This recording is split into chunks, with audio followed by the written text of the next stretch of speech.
Before we crack open tonight's cursed can of content, I just want to say a big thank you to all our subscribers, and an extra Sinister shout out to the loyal members of the Sinister Elite. You legends help keep the darkness alive. If you're enjoying the stories and want to take it a step further, hit that like button, make sure you're subscribed, and consider joining the Sinister Elite by clicking that join button below. Members get access to creepy custom emojis and exclusive Sinister Elite badges that level up the longer you survive with us. It's like loyalty, but spookier. All right, lights off, headphones in, and let's summon something we'll all regret.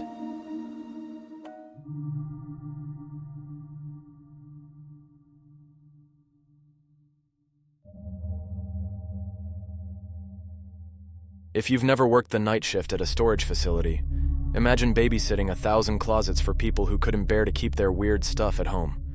Now add fluorescents that hum like anxious bees, hallways longer than they should be, and a rulebook that isn't a suggestion. It's a dare. That's my office. That, and a rolling trash barrel that squeaks. Dolores hired me because I checked 2 boxes on her application. Doesn't ask many questions, and can lift 30 pounds without crying. She wore a cardigan the color of wilted lettuce and handed me a fat binder with duct tape on the spine. Every unit has a rule, she said. If you open a door, read the inside first. Read it out loud. Follow it exactly. If you can't, close the door and apologize. Apologize to who? I asked. To the unit, she said. The binder had a map of each corridor, A through K, and a list of examples. Unit A12. If the light is flickering, count to 7 before you step in. B31. Do not look at the painting's eyes. They're not painted. CO. 5. 2 knocks, wait, 1 knockback, enter backward. Some had dates. Some had tenant's initials. Some had a red X through them and the word condemned in Sharpie. Who writes these? I said. Depends, she said. Sometimes the tenants. Sometimes us. Sometimes the door. She caught my expression. Don't roll your eyes. That's Rule 1. Rule 1 wasn't in the binder. Rule 1 was taped behind the break room microwave. Do not mock the rules. They get embarrassed. I laughed, a nervous honk, and the microwave beeped 3 times like it was scolding me. Dolores showed me the rounds. We walked down corridor B, our footsteps echoing. She stopped at B31 and tapped the padlock. This one is a liar. If you ever hear it whisper that the painting is gone, do not check. The painting hates being doubted. Why would I ever open B31? I asked. Leaks, alarms, tenants, curiosity, she said, watching me on that last word. The thing about rules is they only exist because someone broke them. She left at 11:59 with a cheery, "Text me if you're bleeding," and I was alone with my squeaky barrel, my keys, and the knowledge that Corridor K wasn't on the public map. The key ring had a tag that simply said, K, don't count the doors. I told myself I wouldn't go there. I did the sensible things first. Emptied trash, checked bathrooms, marked meter readings like I belonged here. Midnight came and the building settled into a deep silence that makes you feel like you're underwater. At 12:23, an alarm chirped. Unit C19. Humidity threshold exceeded. I grabbed the dehumidifier and trudged out. When I rolled up the door, I remembered Dolores's voice. Read the inside. Written in greasy pencil on the door panel, pressed hard like someone's hand had shaken. Rule: do not acknowledge the mannequin's new position. I hadn't noticed any mannequin yet. The unit was full of stage props, cardboard skyline, fake brick wall, a trunk of wigs, and dead center, a glossy white figure with no face, standing in a puddle of moonlight from the corridor window. I stared. I blinked. I looked back at the rule. My throat tightened around words I almost said. Did it move? I shoved the dehumidifier into the corner and set it to high. I looked at the floor. I did not look at the white thing. When I pulled the door down, I whispered, I didn't see anything, which might have been an acknowledgement by another name. The padlock clicked tight with a sound that felt satisfied. By 1:10, I was back in the office pretending I wasn't staring at the K key. My phone buzzed. Unknown number. A text. Ray. You're the new guy? Careful in C19, me. Who is this Ray? Night guy before you. I still have a key. Meet me in C corridor. Don't say it moved. I stared at the name. The building made a hollow, gulping sound, plumbing swallowing whatever the rain left. A draft slid under the office door, carrying wet concrete and old perfume. Me. On my way, I pocketed the K key without thinking. On the camera feed, C corridor was empty, fluorescent flicker chewing the frames. As I stepped into the hall, the pressure changed like before a storm. Ears tight, lights seeming farther away than they were. Halfway down C, I passed 19. The padlock sat straight. No shine in the crack. I almost kept going. My phone buzzed again. Ray, don't look at the window. The problem with being told don't look at the window is that every brain cell you've got suddenly screams look at the window. It's like telling a kid not to push the red button. I wanted to keep my eyes down, but the word window itched in my skull like a mosquito bite. The corridor stretched longer than it should have, walls painted the same gray as cinder blocks. Every 10th unit had a square glass window up high to let in natural light. At night, that meant moonlight, or whatever passed for it in this place. C22 had one of those windows, and my idiot eyeballs flicked up. What I saw wasn't moonlight. It was someone's face. Pale, grinning, pressed against the glass from the outside.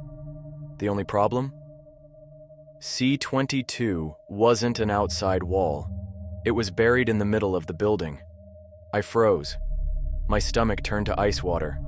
The grin widened, teeth too many, lips not moving like a human's should. The skin looked painted on, tight, as if the face had been stretched there like wallpaper. My phone buzzed again. Ray, you looked, didn't you? I clenched my jaw. My thumbs shook. Me. Maybe Ray. Keep walking. Don't stop. If it knocks, don't knock back. Right on cue. Tap tap. 2 polite knocks on glass that wasn't supposed to exist. I speed walked like a soccer mom late for Zumba, squeaky trash barrel trailing behind. By the time I reached C29, the knocking had turned to scraping, nails, or claws, raking across the glass. A figure stood at the end of the hall. Hoodie, jeans, messy hair. Ray? I asked, louder than I meant to. The man didn't answer. He raised a hand and pointed behind me. I turned, heart hammering. The window was empty. Nothing pressed there, no grin, no scraping, just black glass reflecting my own dumb pale face. When I looked back, Ray, or the figure, was gone. I bolted to the office, slammed the door, tried to breathe through my nose so I wouldn't hyperventilate loud enough for the cameras to hear me. I pulled up the feed for Corridor C. Static. All 12 cameras showed static fuzz, like someone had put their tongue on the antenna. Another buzz from my phone. Ray. Not me. It copies. Never answer it if it talks first. I typed back, "What the hell is in there?" But before I hit send, the office phone rang. Not my cell. The landline with dust in the receiver that Dolores had said nobody uses anymore. It rang 3 times. 4. I picked it up. Storage facility, night shift speaking. My own voice interrupted me. Storage facility, night shift speaking. I dropped the phone like it had teeth. It dangled from its cord, still echoing me with a delay of half a second, like a mocking parrot. Buzz. My cell again. Ray. Unplug it. It'll keep learning your voice. I yanked the cord out of the wall. The office went silent, except for the fluorescent buzz. At 2:15 a.m., the humidity alarm went off again. C19. The mannequin unit. Of course. I told myself I'd ignore it, but the system logs everything. If I didn't reset the alarm, Dolores would know. And Dolores didn't strike me as the forgiving type. The walk down Corridor C felt different this time. The walls looked wet, condensation bleeding down in thin trails. The padlock on 19 trembled as if something inside was tugging it. I unlocked it with hands that felt like oven mitts, rolled the door up. The mannequin stood closer to the front now, maybe 3 feet from where I remembered. I reminded myself of the rule written in pencil. Do not acknowledge the mannequin's new position. So I didn't. I kept my eyes on the dehumidifier, walked past it, squeezed by the plastic white shoulder without flinching. The dehumidifier was off. Unplugged. The cord coiled neatly. I swear on my last clean pair of socks I hadn't done that. I bent down, plugged it in. When I stood up, there was breath on my ear. Not warm, not cold, just present. A whisper tickled. You looked at the window. My blood iced. I clenched my jaw so hard my teeth squeaked. I didn't answer, didn't nod, didn't move. I walked backward, slow, till my hand found the chain to pull the door down. The last thing I saw before the unit sealed was the mannequin's face. Still blank, featureless plastic, except now the faint indent of a smile was carved into it. Back in the office, I flipped open the binder, desperate. I turned to corridor K, the one Dolores hadn't walked me through. Handwritten notes filled the margins, arrows, circles. The last page had one scrawl in red ink, shaky and frantic. If you hear Ray, don't trust him. He doesn't work here anymore.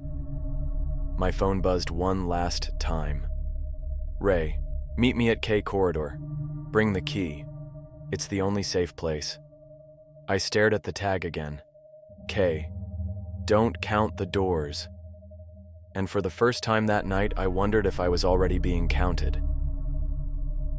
When I finally stood in front of corridor K, I realized the air wasn't just heavy. It was thick, like walking into a swimming pool without the water.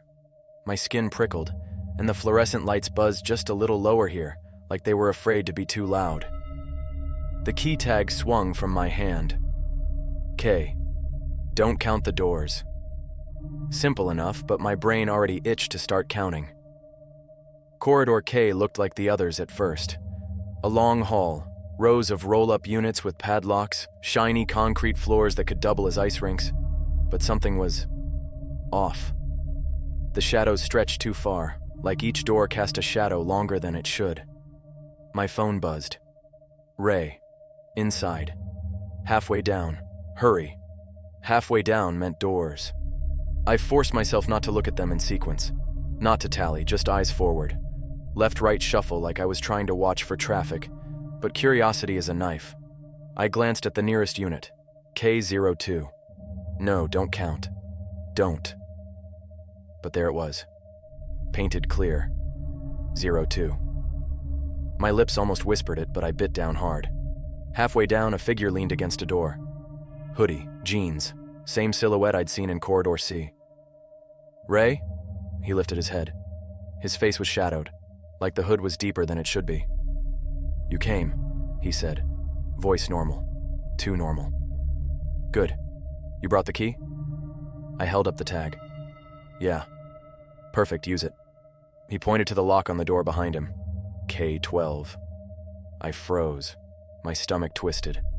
K12. Counting. My brain had filled it in. Don't count the doors. The figure tilted his head, just slightly like a dog hearing a whistle. What number did you just think? My throat went dry. None. Liar, he said softly. The shadows around his hood shifted. I swear I saw another grin stretching underneath. Not his skin, but something behind it, pressing outward like a face beneath a mask. My phone buzzed again. Not from him. From the opposite pocket. Unknown number. Don't open K12. Don't talk to him. Leave now. I swallowed, looked up. The figure was closer. A step? Or had the hall shrunk? His hand stretched out, palm pale and too long-fingered. Open it, he said. The rules don't matter in here. I'll show you what's inside. I'll show you what I am. The padlock rattled like something inside was pounding it. My hand trembled near the key. Another buzz. Same unknown number. He can't cross the line. Step back. I looked down. Sure enough, there was a faded yellow line painted across the concrete floor about a foot in front of me. I hadn't noticed it before. The figure stood just beyond it, fingertips brushing air, unable to reach. He smiled. Or maybe the thing wearing Ray's face smiled. You can't hide in the office forever. Every door opens eventually. The lights flickered. For a split second, all the padlocks along Corridor K shivered, metal clinking like a chorus of teeth. When the light steadied, he was gone. I stumbled back to the office, every nerve buzzing. I dropped the K key on the desk like it was burning me. The binder lay open where I'd left it. I flipped pages with sweaty hands until I found scribbles about K Corridor again. Notes in multiple handwritings, desperate margins. Don't count. Don't open. Don't trust him. If you see Ray, remember, Ray's body is in Unit K00. K00? That wasn't even a number. The hairs on my neck rose. The unknown texter buzzed me again. Ray's gone. I'm not him. If you want to live, check K00. But bring salt. Lots of salt. Salt? All I had in the break room was a crusty shaker from the staff microwave burrito era. I grabbed it anyway. Felt ridiculous. At 3:03 a.m., the whole building shook. Not like an earthquake. More like every unit door was hit from the inside at once. Cameras fuzzed. My ears rang. And then, silence. I don't know what possessed me. Boredom. Fear. Adrenaline. But I picked the K key back up. My feet carried me down the humming hall until I saw it. Past the numbered units, past the yellow line, tucked into the corner like a secret. K00. No numbers on the door, just 2 letters scratched deep into the metal. R-A-Y. The padlock hung loose, already open. I whispered to myself, apologize first. Because Dolores had said that. If you can't follow the rules, close the door and apologize. But this one was already open. Inside, the unit smelled like wet dirt. A mound lay covered in a tarp. On top, a wallet. I opened it. Kansas driver's license. Name, Raymond Keller. The mound shifted. I dropped the wallet. My phone buzzed again. Leave now. Don't let him see you. The tarp slid aside. A hand, pale and veiny, clawed upward. Fingernails black, skin loose like it was borrowed. And from behind me, a voice that was mine whispered, too late. The hand clawing out from the mound wasn't rotten like a corpse should be. It was stretched. Veins webbing across the skin like blue cracks in porcelain. The nails clicked against the concrete floor like beetle shells. And then the tarp shifted further. A head, or something shaped like one. It wasn't Ray. Not anymore. The skin sagged in places, pulled tight in others, like someone had draped it over a balloon and tied it wrong. The jaw hinged too wide. The eyes opened and weren't eyes at all, just hollow sockets with something moving inside them. My phone buzzed. Unknown. Don't let it hear your name. I backed away. Salt shaker clutched so tight the lid nearly popped off. I didn't see anything, I whispered, stupidly repeating the same apology I'd used with the mannequin. The figure on the mound groaned, and the sound made my chest vibrate. A wet syllable dribbled from its mouth. Ray. It wasn't calling itself. It was calling me. My whole body went cold. The yellow line on the floor. There was one here too, faint but present, drawn across the threshold of K00. The thing crawled forward, dragging its stretched skin. When its fingers hit the line, they twitched like it had touched a live wire. It hissed, pulled back. Okay. That was something. Maybe the line was more than paint. I twisted the salt shaker's lid. It came off in my sweaty hand. Salt spilled across the line in a messy scatter. The creature shrieked, a sound like feedback chewing through metal, and flung itself backward into the unit. The padlock slammed shut by itself. My phone buzzed again. Unknown. Good. Keep it locked. Keep it named. If it learns your name, it wears you. I was shaking so bad I almost dropped the phone. Who the hell are you? I typed. The reply was immediate. Unknown. The last night guard. The real one. The one before Ray. I wanted to argue, demand proof, but the office intercom crackled alive before I could. Dolores's voice came through, sharp and clear. "New kid, don't mess with Corridor K." Except Dolores had left hours ago. The intercom fizzled. A pause.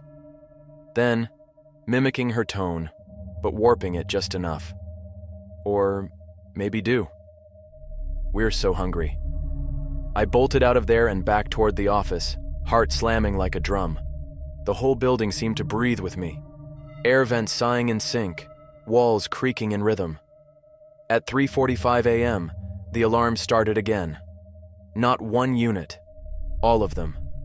Red lights flashed on every corridor feed, humidity warnings, motion sensors tripped. One even flagged temperature anomaly. The binder rattled on the desk like pages wanted to turn themselves. I flipped it open. My hands landed on a page with smudged ink, like someone had been crying while they wrote it. When all alarms go off at once, pick only one to check. Ignore the rest. The rest aren't real. But which one? My phone buzzed again. Unknown. C19. Mannequin. It's the anchor. It keeps the others quiet. I didn't want to go back to the mannequin, but every other unit's alarm screamed like 1,000 smoke detectors. I grabbed the salt shaker, my keys, and trudged down Corridor C. Unit 19's lock was already hanging open, door halfway up. The mannequin stood just inside, featureless as ever, but now its arms were raised, elbows bent at stiff angles, like a marionette caught mid-pose. Around it, the stage props shook, cardboard skyscrapers rattling as if in a storm. Scrawled across the inside of the door in fresh marker, "Rule has changed. Say quiet on set." I whispered it without thinking. Quiet on set. Everything stopped. Props stilled. Air calmed. The mannequin lowered its arms slowly, like it was satisfied. The alarms across the building silenced one by one. For a moment, there was peace. Then the mannequin's head turned. Just a fraction. Blank face aimed at me. My phone buzzed again.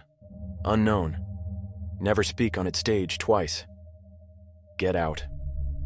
I ran, footsteps slapping echoes behind me. Back in the office, I slammed the door and locked it.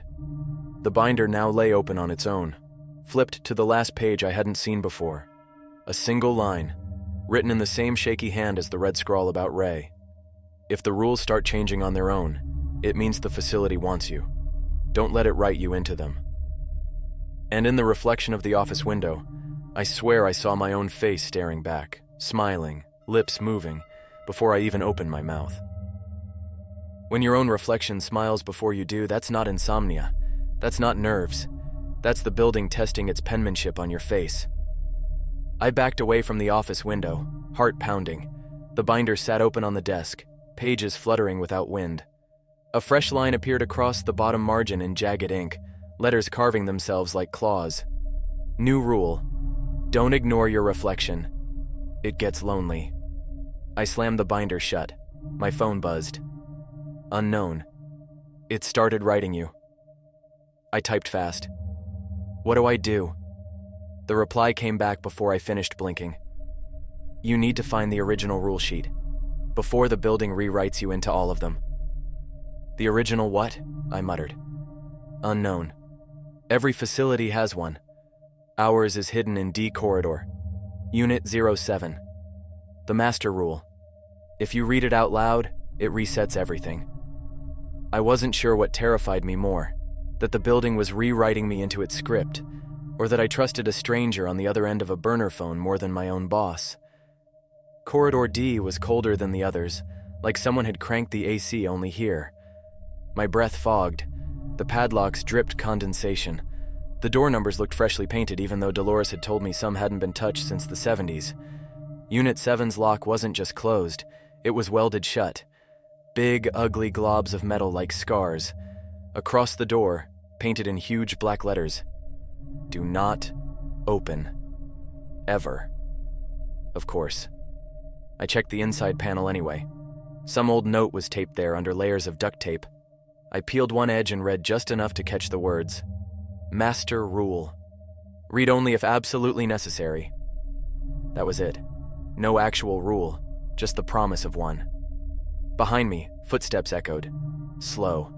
Barefoot slaps on concrete. I spun around, salt shaker raised like it was holy water. Ray, if it was still Ray, stood 10 feet away. Not Hoodie Ray this time. This one wore my work shirt, my name badge, my exact face. Except the smile was too wide. "Hey," it said in my voice. "We don't need to read the master rule. We already know it, don't we?" I backed toward Unit 07, heart hammering. My phone buzzed again. Unknown. If it speaks first, don't answer. Don't give it your voice. But it wasn't speaking first. I had spoken first. It laughed.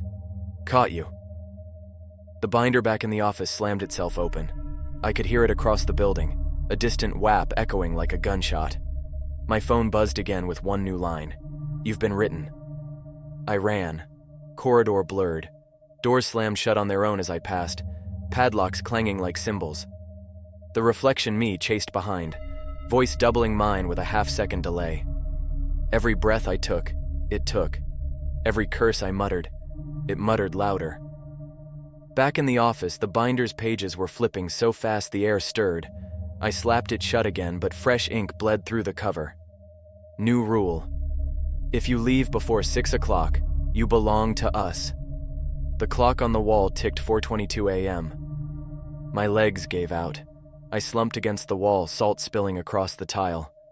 The office window showed my reflection still smiling, lips whispering words my ears couldn't catch. The phone buzzed one more time. Unknown. I can help, but the price is steep. "What price?" I typed, hands trembling. "Unknown. You have to take my place. Finish my shift. Let me go." I stared at the name above the message. Not unknown anymore. For the first time it showed. Raymond Keller. The real Ray. Or whatever was left of him. The office intercom crackled again, voice sharp and cheerful. Dolores this time. "Almost done, new kid. If you survive until 6, you're part of the family." The static hissed. Families share everything. Rules. Names.